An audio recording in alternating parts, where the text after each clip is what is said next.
While I was at Manhattan School of Music, I had a piano trio, and we did well. We won a competition. We played Carnegie Recital Hall, what is now the Weill Recital Hall. Then Carnegie Recital Hall was a debut, and there were 3 competitions at that point in time, and the prize was the debut. New York Times gave us a favorable review. We decided that we would make it. We would pursue this as a trio. We called ourselves the Claremont Trio, named after the street where we lived, right there by Manhattan School of Music, and we set off into the future. Of the 3 of us, we divided the work, and of the 3 of us, I was most comfortable, of the 3, I was the most comfortable moving out into the market, writing letters, ringing phones, asking people if they wouldn't want to have us come and play, and beginning to understand what the dollars were, how this was going to work, whether we were going to make any money at it or not.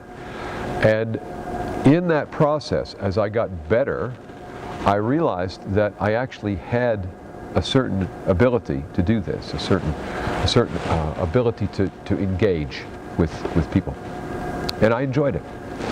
So after 7 years, when we realized that we were not going to be the Beaux-Arts Trio, we split up. At which point, I started another ensemble. I wasn't done with chamber music. I started another ensemble. And then I started a festival. The 5 players of that ensemble were the core players of this festival. It was 2 weeks long. We had to sell tickets. We had to rent a hall. We had to develop an audience. We had to make ourselves known in this community. And it was the community where I grew up. It was my little town. And I went back to that community,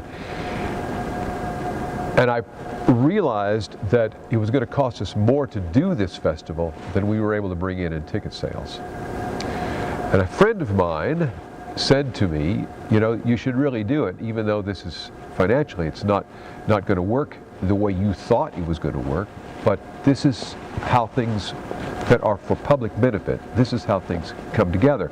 And he said, what you're going to need to do is raise the money beyond the ticket sales in order to cover the costs. And I said, well, how are we going to do that? And he said, it's actually quite simple. We're going to get a bunch of guys in a room, and you're going to spin the dream, and I'm going to explain their responsibilities. And we'll make it happen. And he was right. We did bring a group of people together. I explained what I wanted to do. They were quite receptive. He explained how this was going to happen financially and what they would need to do in order to bring it to fruition. And they made their move, and we played the festival. We did that for 5 years in a row. It was tremendously satisfying musically, but by the end of the festival, I was a fundraiser as well as a pianist. And I've been filling the gap between tickets and total cost ever since. So that was my point of transition. It felt liberating because all of a sudden I realized that a dream, I could create a dream, I could build a concept in my own imagination, and then I could carry it forward.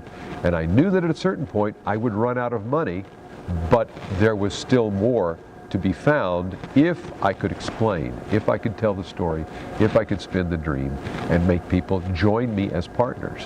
And that's been my life ever since.